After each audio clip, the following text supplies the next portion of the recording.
Right, we're just going to get started and I'll welcome everybody here to Scotland, Soft Scotland again for 2023. It's lovely to see everybody. No new faces yet, apart we have Sarah here, one is our soft advocate, and she's going to have a wee word with us, yeah. And Libby's, she's not there now, Libby's friend, she's disappeared. Yeah, she's just helping me, Sophie. Oh, she's helping me, Sophie, that's good then, yeah. Just a quick word from me because, as I said, I'm getting over a chest infection, I'm coughing, I'm not infectious, so don't worry about it. But just if there's a fire drill, a fire alarm goes off today, we're not due to have a fire drill, so the worst case scenario, we just exit the building and the nearest exit is going to be through here and out the door there. And the creche workers will bring the children out. I know it's frightening to leave them, but they would bring them all out there with us as well. We have toilets out here again and out there to your left through the double doors if anybody has to go to that. Please feel free to get up and down, wander about. If anybody's speaking, don't worry about it. If you need to go to the creche, you need to go to the restrooms, feel free just to get up and down. We're not rigid in our seats today. So it's great to see everybody. It's lovely to be back. We have some more people arriving after lunch, I know that for sure. And it'll bring my numbers up a wee again. There's nothing really else I'm going to say. I'm just going to pass over to Laura now, who's going to just give you a wee update on what we're planning with the children and later on for our remembrance. This is fancy stuff, this, is it? I know. We're going up in the world. Is that Shaun? It is Shaun. I actually got no idea how this works. So I'll just introduce myself again. I'm Laura. Most of you guys know me. I'm one of the trustees. I'm one of the soft coordinators as well. So I do a bit of support. And do training of the volunteers as well. So we've been coming to SOFT for a very long time. Since 2006, we've been coming to SOFT. So what we're going to do today is we thought about remembrance and reflection. So obviously we've got children who are living, we've got children who have sadly died. We are all here for one reason. We've all been affected in some ways through trisomy. And what I always rave on about the Scottish Family Day is, if you look around the room, this is like an extended family. We talk about seeing people again, people who we see year on, year out, and then we get more people into the mix and we think, oh, here's a new person coming in. And it is a bit like a family. We maybe don't speak to each other up until that time, but the thing is, we keep coming back. So when I talk about remembrance and reflection, what I'm thinking is just the time with our friends, the time with our families, and the people in this room. So it's about all of us coming together and some kind of celebration as well. We're all here for the same thing. We've all got something in common. So what we've asked for the kids, and if you guys don't mind doing, is we've got a big cloth, and if we could do a handprint.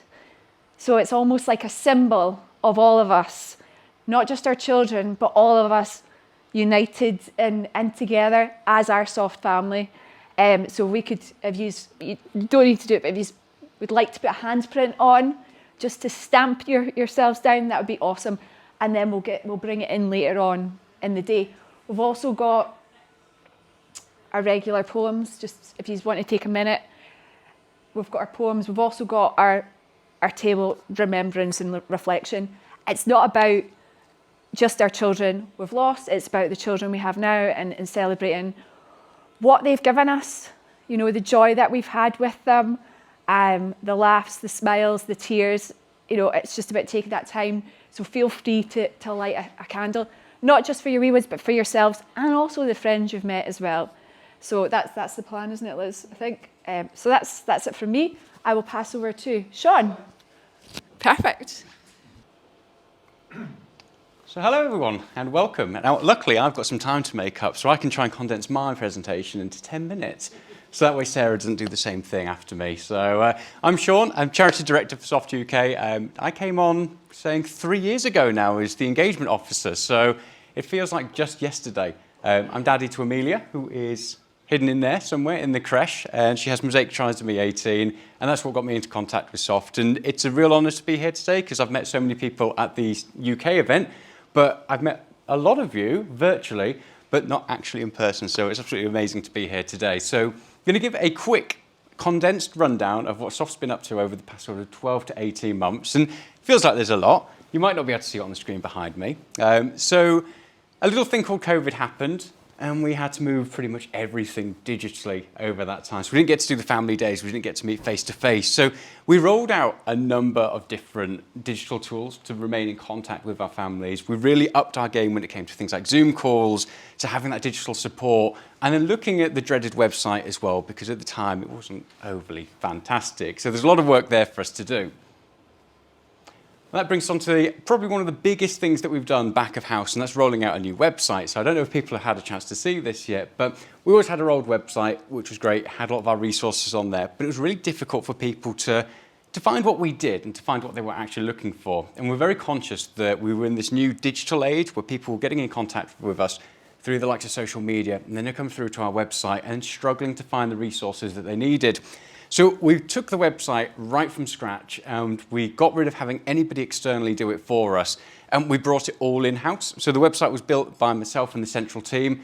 We did a lot of work with volunteers, did a lot of work with trustees and other families as well to get feedback on what we needed to do, how it would work better and how it would be easier to navigate. And now we have the new website. So we've got that up and running, and that allows us to host things like all our podcasts, our vlogcasts as well, I think that's what they call them, future webinars, and just all of our resources that we've got on there. And so far the feedback's been really good about the website, and it's been made easier for people to find what they're looking for. I had a full head of hair before we started that. So yeah, that was a fun project. We also worked on a little thing called EastEnders as well, and some people in this room as well were really close to this project. And I've got to say, when we first heard about this, we were a little bit concerned because Jan, our chair, had to sign a lot of NDAs. She wasn't allowed to talk about it. If it ever got out, she'd have gone to EastEnders jail. I don't know what that looks like, but didn't sound that appealing.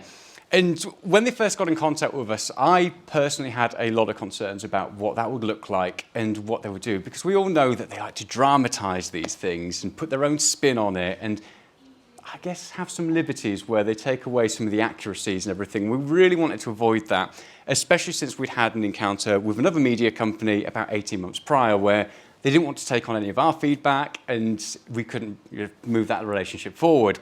The EastEnders writing team were incredible. They sat down with our volunteers, with our trustees, with other families who'd had a similar experience to make sure they got it as accurate as possible. And the end product that they came up with when they took on board our feedback and what people had told them and actually gone through that experience with them was so much more accurate than we expected, and they handled it incredibly sensitively. They got the dad's perspective in there as well. They really covered off so much more than we ever expected them to, and they listened to us as well. So I just want to say thank you so much to the EastEnders team, but to everybody who was involved in that process as well.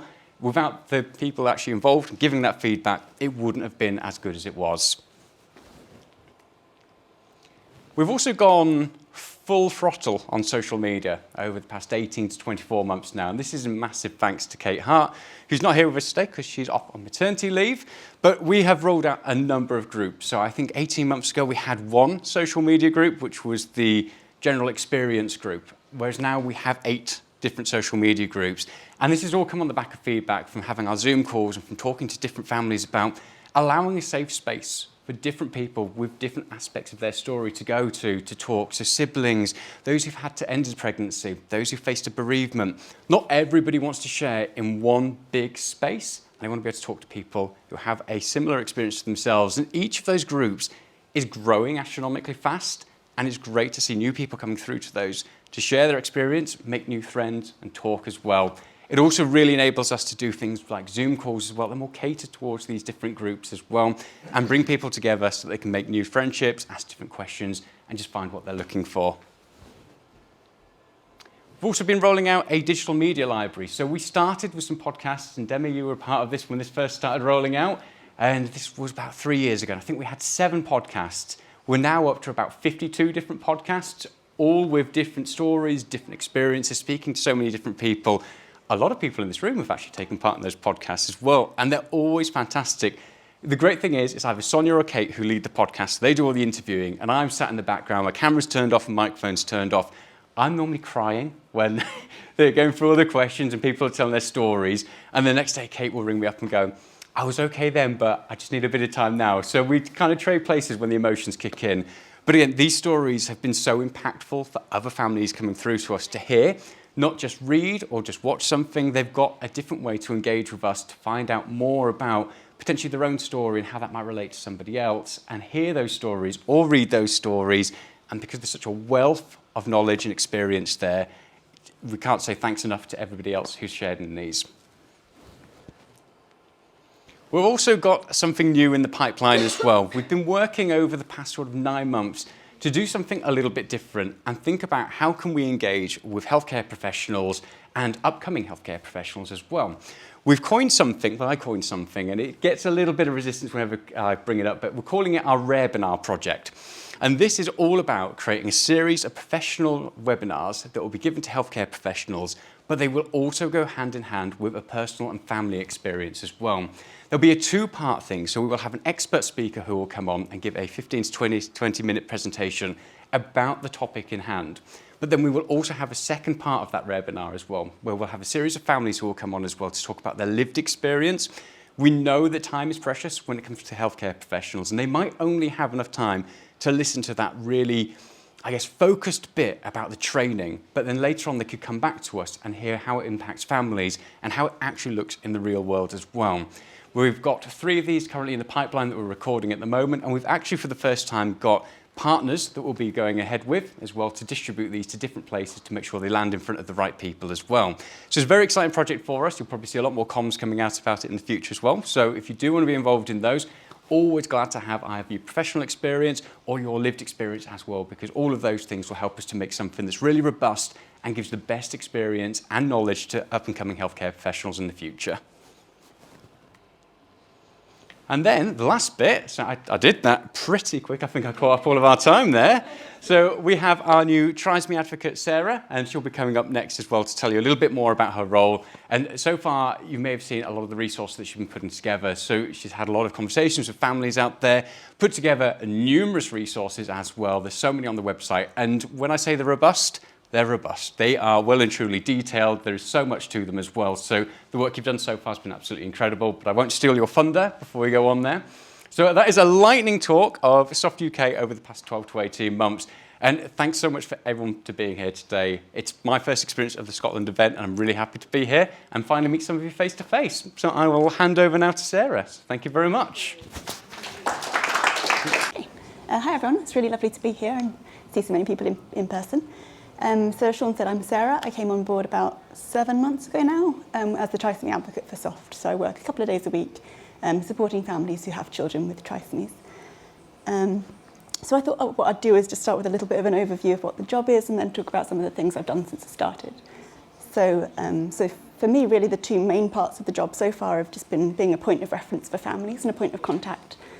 So if any families have any questions or are struggling to access some support, have any queries, or just want to reach out to someone to see if someone else can help them with something, I'm there for any of those families that want to reach out to me directly. And also putting resources together. So that's something I'll kind of come back to in a minute, but that's been a lot of what I've been doing so far in the job. Other things that I can do and have done kind of a little bit of is looking for specialist equipment for people. Someone contacted me about looking for equipment to hire, so I've researched that for that person. I've been looking into funding, and that kind of feeds into one of the resources I put together. So looking at charities that provide grants for people, kind of state benefits and how to access those. And then I can kind of gauge from the questions that are coming to me about what helpful information Soft can provide to other families. So whether that's another resource that I could put together or perhaps another contact I can make that would be helpful to work with Soft in the future. But what I'm really keen to focus on in this job is the lived experience of families. So I have a science background myself, so I'm kind of quite geared towards research articles and journals, and I totally understand the value of that, but also really, really appreciate that the experts in these conditions are the people in this room and our community. And whilst something may sound great, kind of coming from a kind of scientific background, it may not translate quite so well into the lived reality of people. So I have one eye very, very firmly on what I'm hearing from the families that we support, and that's what I'm going to be focusing on.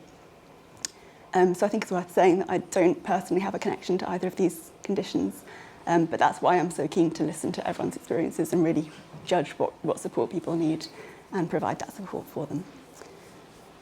So in terms of the resources I put together so far, the first one that I did was around that kind of grants and funding charities. So I went through a long list of charities that do provide grants to families who have children with additional needs. And I've listed those along with a group of kind of categories of the kind of funding that people provide or charities provide. And I've tried to make a kind of overall chart which hopefully will make it easier for families to find suitable charities to apply to. And then for each charity there's a separate page in this guide that has information about what kind of equipment or opportunities they might fund, kind of specific examples of things they've funded in the past, typical values of grants that they give out. So often there's quite a wide range, but I've tried to choose a representative figure to kind of give people a sense of what might be helpful or what they might be able to get from this charity. There's also information about eligibility criteria, how to apply for the grants, whether you need kind of letter of support from someone, or whether it's an online application form or just an email or a letter. And then kind of a bit about the turnaround time as well. So if someone's looking for urgent money for a project, there are some charities that kind of do have that capacity. So I've just tried to make the information as helpful and easy to read as possible.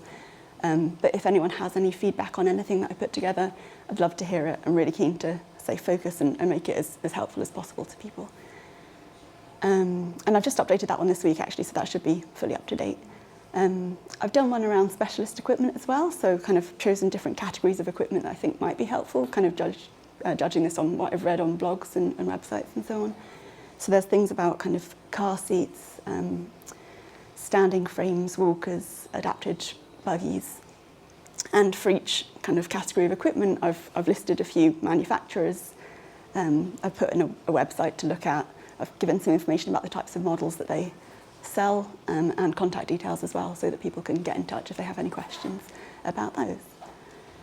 Then other things I've been working on are largely around kind of recreation. So some of the things that have come up in conversations with families online is that it can be difficult to find activities for children with trisomies because a lot of mainstream activities are geared towards children who don't have additional needs.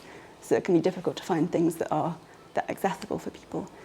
So I've done a selection of links around kind of disability-friendly sports, performance groups, online activities, in-person clubs that just cater for children who have those additional needs. And if you're struggling to find something in the area that you live in, please do let me know. I'm very happy to have a look into it on your behalf. So I've got the time to kind of do this research and take some of that burden off any families we have here. So if you do need me to help out with looking for anything, please do let me know.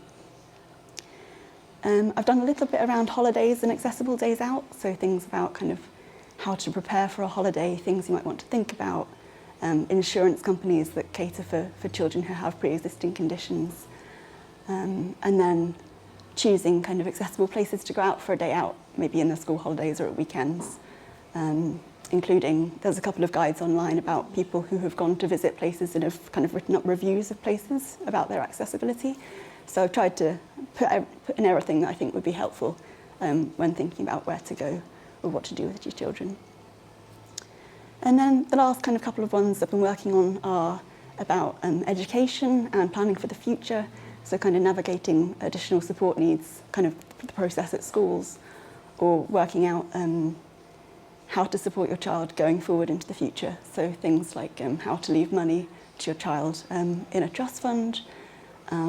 There's information about becoming a power of attorney or a guardian, so that you can make ongoing decisions to help your child in the future when they're considered an adult legally. So I put a couple of resources together around those. And then the final one that I've been working on most recently is about, we've called it the lived experience fact sheets. So this is one that I've done. I've read through a number of different blogs by trisomy parents, listened to trisomy talks online, which are a kind of a recorded conversation between trisomy mums and dads in the States. There's also the family stories on our website, and I've had a couple of people contact me directly with suggestions. But the idea of these is that they're a resource that families can use that has a load of information and guidance from families who have children with trisomies themselves. And the idea is that it might be helpful for a parent who's kind of newer on that journey, or just wants a bit more guidance or ideas about things that they can look into. So it starts off with a section about kind of medical needs and what tests to ask for and signs to look out for that your child might be becoming unwell. And then it has a number of recommendations for toys or equipment that people have found helpful when raising their own children. And again, if anyone has any feedback on that, I'd love to hear it. If you think there's anything that's missing or something in there that's wrong, please do let me know. I'm just keen to make it as helpful for newer families as possible. And that's largely kind of what I've done to date. What I'm looking to do going forwards is around transition to adulthood and post-16 support. I'll try and do something about benefits and how to access state benefits.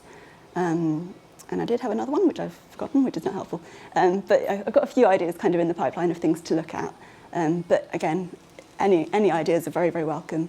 My email address is on the website, but please do come up and chat today. I'd love to hear any ideas or questions anyone has. Sarah, can I just ask? Yeah, of course. When you're putting all these resources together, Yeah. do you differentiate between Scotland, England and Wales because the legal provisions in Scotland are different? Yes. Yeah, I have tried to put it in sections to make it clear which applies to where. Lovely. Thank you very much for what you had to say. Really interested in everything you had to say. Particularly, I think, from the point of view, we've got a 20-year-old Okay. who's trisomy 18 mosaicism. So hearing what you've got to say for going forward, we've kind of, I don't mean we've dealt with it like it's because that's it sorted, I don't mean that at all. But I wish we'd had something like you in the early days, because I was like, what do I do? Where do I go? Who do I speak to? And then frightening the hell out of yourself, excuse my language, but you know, going on the websites and like, Yeah, So there's an thank you overwhelming so amount of much, and information. That's a fantastic Oh, thank you so much. presentation. Thank you Thank for you. the information that you've given. You're welcome. Lovely. Okay, I'll pass over to is it Karen, who's next. Lovely.